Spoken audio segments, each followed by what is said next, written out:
கிறிஸ்துவில் அன்பானவர்களே, லூக்கான செய்தி அதிகாரம் 21 இறைவசனம் 34 முதல் 35 முடிய இதில் ஆண்டவர் இயேசு கிறிஸ்து என்ன சொல்றாரு பாருங்க.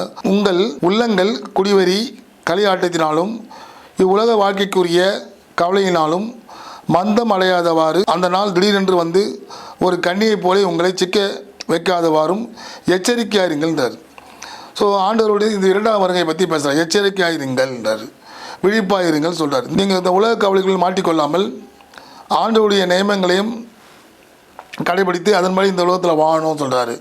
ஸோ பரலோகம் தான் நம்மளுடைய தாய்நாடு. ஸோ இந்த உலகத்தை போய் சிந்திக்காமல் பரலோகத்தை போய் சிந்திங்கள், அவருக்காக வாழுங்கள், வறுமையில் உள்ளவருக்கு ஏழைகளுக்காகவும் உதவுங்கள்னு சொல்கிறாரு. ஸோ இந்த உலக வாழ்க்கையில் போகாமல் இயேசுநாதருடைய அந்த நன்மை தீமையை அறிந்து அதற்கேற்றபடி மக்களுக்கு சேவை செய்ய அவர் ஆண்டவர் இயேசு சொல்கிறாரு.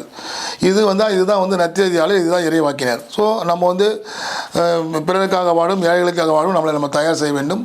நம்மளும் ஒரு இறைவாக்கினராக மாற வேண்டும். ஆமீன்.